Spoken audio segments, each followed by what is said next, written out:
The snowstorm had already killed 3 drones. Thick white fog covered everything. The wind howled like a dying beast. The alien Team 4 members strong stood close together on the icy ground, their thermal suits blinking red from overload. "This is not safe," said Vark, the team leader. His sharp teeth chattered inside his helmet. "Our sensors say it's -80. We should return to the base," hissed Jurla, barely able to move her limbs. "Our exo-heaters are failing." But Nera, the youngest alien scientist, wasn't listening. She stared through the frost-covered glass of her helmet, eyes wide. "Look," she whispered. "Out there, someone's walking." The others turned dotted first. They saw nothing but swirling snow. Then dash footsteps. A figure moved slowly through the white fog. No helmet, no suit, no fear, just a man. A human dot, and he wasn't freezing. His chest was bare. Snow stuck to his skin, then melted. He walked as if on a warm beach. His short, dark hair was wet from snow, but he didn't seem cold. The alien stood frozen, not from the temperature, but from shock. "Impossible," Vark growled. "He should be dead in minutes." "That's not just a man," whispered Jurla. "That's something else." Nera blinked, trying to make sense of it. Her species had studied humans for decades. They knew humans were adaptable, tough, but this was madness. The man looked over. For a moment, their eyes met. He gave them a small nod, then walked past them like they were statues, leaving only wet footprints behind. The alien team followed him, slowly, carefully. They tracked his steps. Snow crunched under their boots. The human walked toward the mountain ridge where no alien dared to go without full gear. "Should we stop him?" Vark asked. "Stop him?" Nera said. "We should study him." They reached a cliff where the man stood, hands on his hips, looking down at a frozen river far below. He didn't move, didn't shiver. Finally, Nera stepped forward and shouted, "Hey, are you okay?" The man turned. His voice was calm. Bit chilly, but nice air.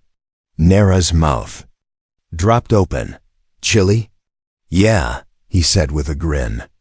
"Much better than the desert planet you guys made us live on." Vark stepped forward. "You should be dead." "No suit, no heat field. This weather, it's just weather," the man replied. "You people bathe yourselves too much." Jurla's voice cracked. "Who are you?" "Name's Cal," he said. "Born on Ice Core 7, trained on Europa Outpost, you could say. I'm used to the cold." Nera glanced at her scanner. It showed no frostbite, no hypothermia. In fact, his body temperature was stable, perfectly healthy. "But how?" she asked. Cal shrugged. "I guess humans were built for more than you thought." The wind grew stronger. One of the aliens staggered and fell. Cal walked over, picked up the alien with ease, and shielded him from the wind with his own body. "You guys okay?" he asked. No one answered. They couldn't. Their minds were spinning. Every alien species had weaknesses. Cold, heat, gravity, radiation, something always broke them. But humans? They kept surprising the galaxy. First, they survived fire worlds, then heavy gravity. Now, this? Nera looked at Cal like she was seeing a legend come to life. "You came out here alone?" she asked. "Not alone," Cal said. "I brought a thermos." He pulled out a steaming metal bottle and took a sip. The alien stared.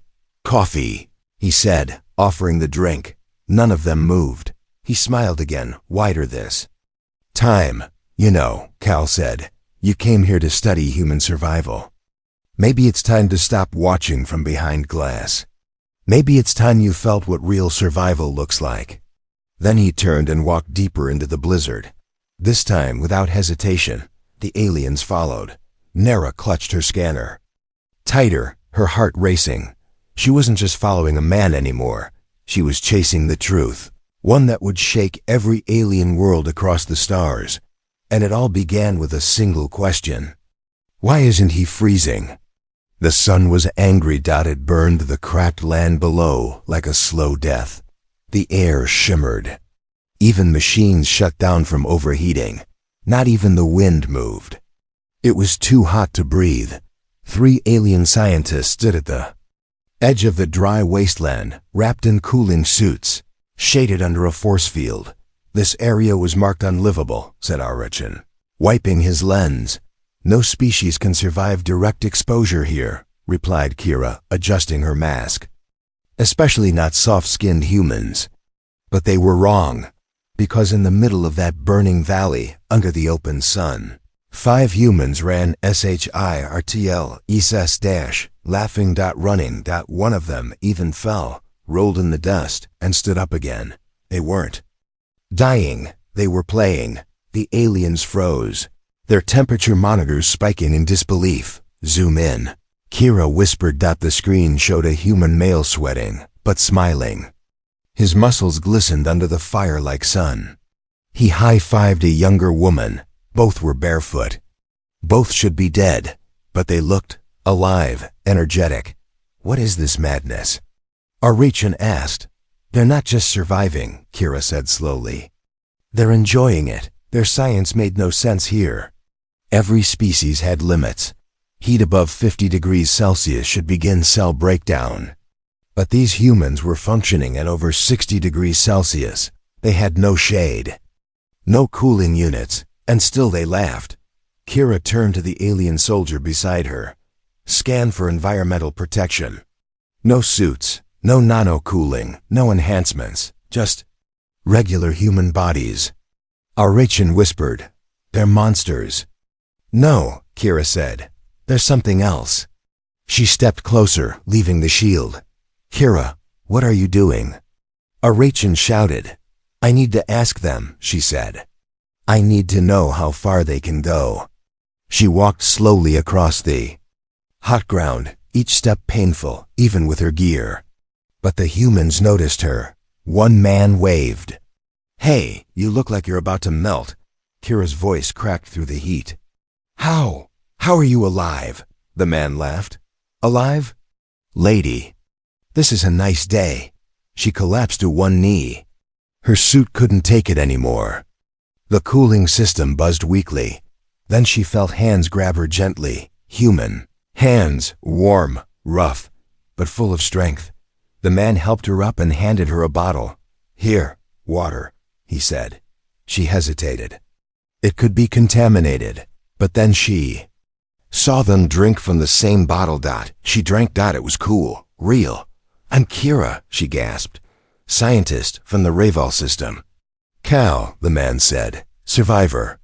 From Earth. Her eyes widened. Cal again. The same human from the ice planet. You? Again? Yeah, he said, wiping sweat from his forehead. Surprised to see me here. But this place is a furnace. Exactly. So why are you in a freezer? Suit? She stared at him, unable to speak. He pulled her out of the sun, under a metal sheet set up with stones. Primitive, simple, but cooler. I don't get it, she said. Why aren't you boiling? Why are none of you dead? Cal sat beside her, then looked out at the other humans, still running drills in the sun. He said just one word. Adaptation. Kira whispered, This isn't adaptation. This is evolution. He smirked. We didn't grow wings or claws. We just kept walking. While others gave up. Her suit beeped a heat alert. You need to go, Cal said. You're not ready for this place, and you are? We made Earth our training ground. Cold, heat, wind, storms. It all taught us one thing. What? Cal looked at her with calm, burning eyes. Pain is a tool, not a limit. Kara shivered inside her suit, not from cold, but from fear, or maybe respect. Then Cal stood up, waved his team, and they began to run again into the fire, not away. From it, Kira returned to the shield dome, stumbling. Arichin stared at her. What happened? She looked up. They shouldn't be alive. Then how are they? She looked out again, this time with something new in her heart. Wonder. They're not just survivors, she whispered. "They're explorers of pain. They go where the galaxy says stop, and they ask, why? And then they go further." The metal turned orange. Then red. The heat inside the research dome reached dangerous levels. Even the automated systems beeped warning lights, signaling evacuation. "Too hot. Pull back," shouted Drav, the alien engineer.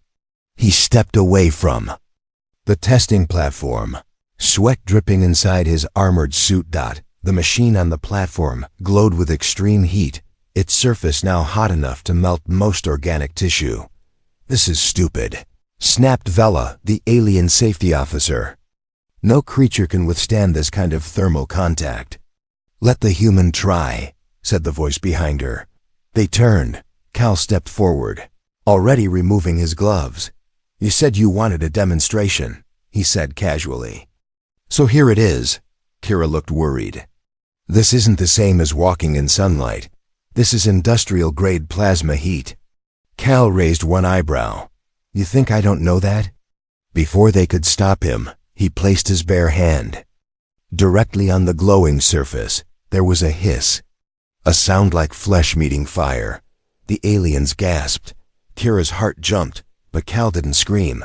He didn't even flinch. Instead, he laughed, a low chuckle, deep from his chest. His hand remained pressed down on the burning surface for a full 5 seconds. Then he pulled it away. Steam rose. His skin was red, but not charred. No blisters, no open wounds. Just red. Like someone had clapped too hard. Drov stared. What are you made of?" Cal smirked and wiggled his fingers. "Meat and stubbornness." "You should have lost your hand," said Vela. "That machine has cooked lesser species in less than 2 seconds. "Well, I'm not lesser," Cal said, still smiling. Kira stepped closer. "Are you enhanced, genetically altered, cybernetic?" Cal held out his hand. "Scan me." She did. The results made her freeze. No modifications. No implants. No artificial skin. Just raw, unmodified human biology. "I don't believe it," she said. "This goes against every rule of survival." "Maybe your rules don't apply to us," Cal said softly. "Maybe we don't just survive. Maybe we're learning to bend the rules." The other aliens looked at each other, uneasy. Drav whispered, "They're not like other species. They don't wait for evolution. They meet death and dare it to try harder." The test dome beeped again, overheating warning. Cal looked at the machine. "Got anything hotter?" Kira stepped in front of him. "Stop, you've proved enough." "No," Cal said. "You haven't seen what pain means to humans." She frowned. "Pain is weakness." He shook his head. "Pain is progress. Pain means we're still alive." She didn't understand until Cal spoke again. "On Earth, we faced burning. Deserts, frozen oceans, toxic rain. We didn't evolve to escape it. We evolved to walk through it." He picked up a small metal object that had been resting on the edge of the heat pad, a bolt glowing faintly orange. Then, with calm eyes, he placed it on his tongue. The alien screamed, but he stood there, breathing slowly, eyes steady. The bolt hissed, then cooled. He took it out. "Still not hot enough," he said with a grin. Kira grabbed him by the wrist. "You're going to burn yourself to death one day." He looked at her, the grin fading. "Maybe," he said. "But I'll do." "It's standing." Silence fell in the dome, and in that moment, they didn't see a soft-skinned, low-tech, backward species. They saw something else. Unstoppable will. Kira finally spoke. "What are you trying to prove?" Cal didn't hesitate. "That we don't fear nature. We face it." She looked at his hand, red, sore, still trembling slightly. "You're not immune," she said. "No," Cal agreed. "I just don't quit." The sky cracked open. A bolt of purple lightning struck the ground near the landing pad. Winds stronger than any engine roared across the cliffs. Sand, ice, and fire swirled together into a monstrous cyclone. The alien base shook violently. Inside the control tower, alarms screamed. Category 10 storm detected, shouted Yelna, the alien flight commander. Everyone underground, now! Hatches slammed shut. Drones were pulled into shelters. Even military transports activated full defense shields. But one man didn't move. He was outside, standing in the middle of the chaos. Cal thought he wasn't wearing armor. No helmet. No protective gear. Just a simple jacket unbuttoned and flapping in the wind. Keira watched from the window, frozen with fear. He's going to be torn apart. Drav grabbed the cum. Cal, do you copy? Get to shelter now. No answer. Lightning flashed again. A steel tower nearby exploded. Debris flew through the air, but Cal stood firm like a statue, not running, not ducking, just watching. The wind hit 320 kilometers per hour. Some alien ships began to lift from the ground, even with magnetic locks engaged. He's dead, whispered Yelna, but he wasn't.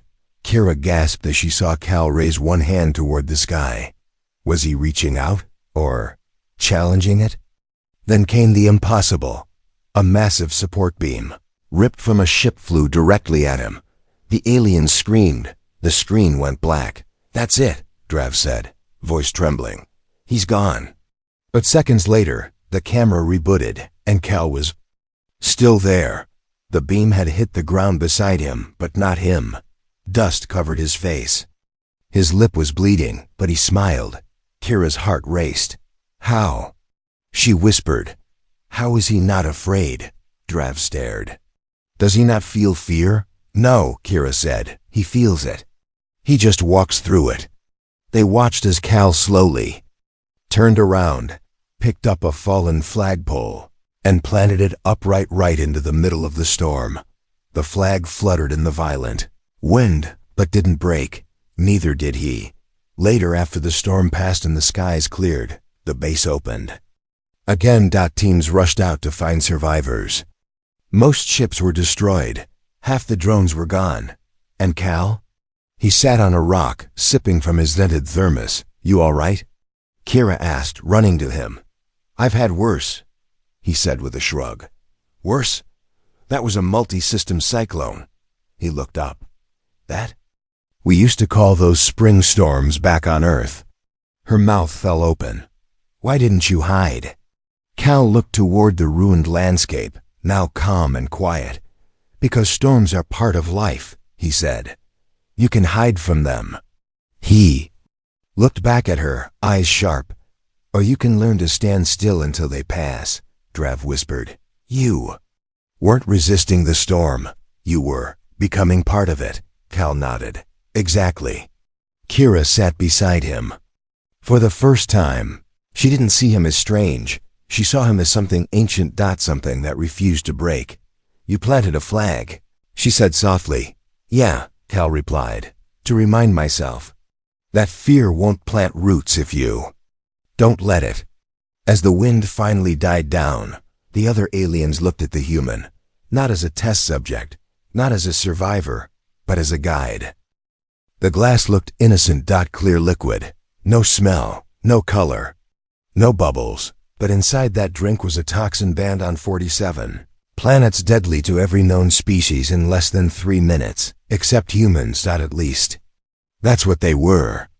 Here to find out. Are you sure this is necessary? Kira whispered, looking uneasy. Yes, said High Commander Soreth, her superior. His long fingers tightened around his cloak. The human has become a symbol of fear.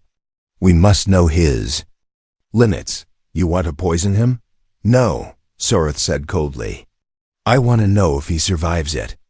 Across the room, Cal sat alone at a metal table in the alien observation dome. He had no idea he was part of another test. He leaned back in his chair, looking bored. Any coffee today? He joked. A tall alien officer placed the clear glass in front of him. A rare local drink, he said. You should try it. It's strong. Cal picked up the glass, sniffed it, and smiled. No smell. That's how you know it's serious. The aliens behind the observation window held their breath. He lifted the glass and drank the whole thing in one gulp. 1 minute passed. Cal stretched his arms and looked around. Is this supposed to do something? Taste like stale water. 2 minutes passed. Kira's heart raced. Sorath stood completely still. 3 minutes. Cal leaned forward and belched. Oh, that went down wrong. You guys ever heard of lemon? The room exploded in whispers. No reaction? None. His vitals are stable. He should be dying. Kira stared at her scanner. This poison is harmless to him. Cal tapped the glass on the table. Can I get a second one? Sorath's voice was sharp. You knew? Cal raised an eyebrow. Knew what? That it was poisoned? Cal smiled. You didn't even try to hide it. I saw the guy's hands shaking when he served it. Sorath looked stunned. Then why did you drink it? Because, Cal said, leaning back again. Sometimes showing what doesn't kill you is louder than words. Kira whispered. He knew, and he still drank it? Sorath growled. Does nothing frighten him? Cal stood up. Fear is real, he said calmly. But humans learn to live with it, to laugh through it, to walk into it. He looked straight at the window, at all of them watching. I'm not immune. I'm not magic. I just don't run. With that, he walked out of the room like nothing happened. The alien officers were silent. Sorath clenched his jaw. He's dangerous. Kira said nothing, but inside, she was thinking something different. He's not dangerous. He's free. That night when Cal returned to his quarters, Kira was waiting. You should have been angry, she said. He shrugged. Why? They were scared. People do stupid things when they're scared. You're not angry.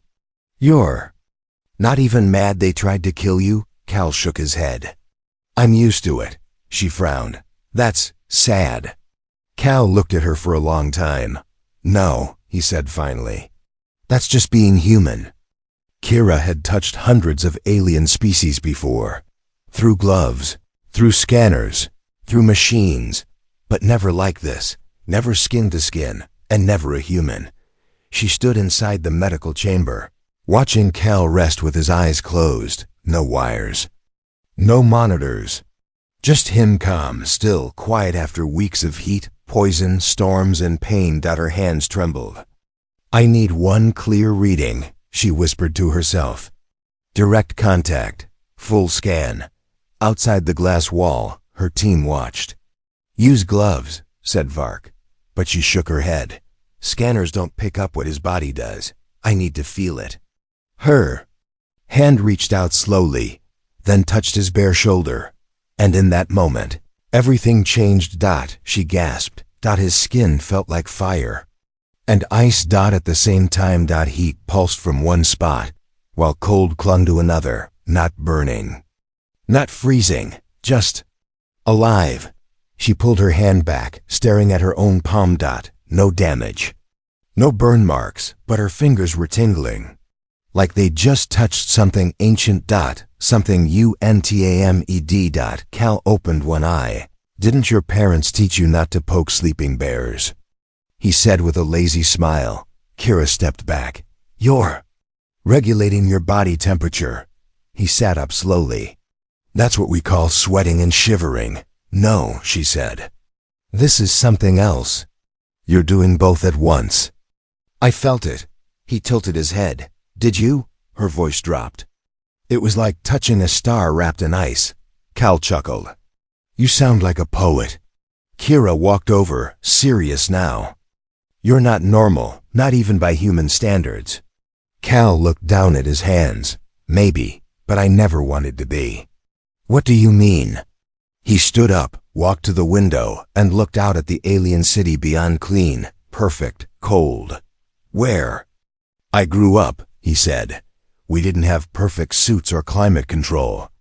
Just the cold, and each other. We adapted, or died. She stepped beside him. You adapted to the environment? No, he said softly. We adapted to pain. She blinked. That's why your body feels both hot and cold. You're Managing pain on both ends, he nodded. That's all human evolution is, survival built on pain. Kira looked down at her scanner. Numbers danced wildly. Nothing made sense. You're breaking biology, she said. Cal shrugged. Or maybe biology just hasn't caught up. She looked at him now, not as a subject, but as something more. Something beautiful, something terrible. Do you know how many species die when exposed to cold or heat stress for too long? Most of them?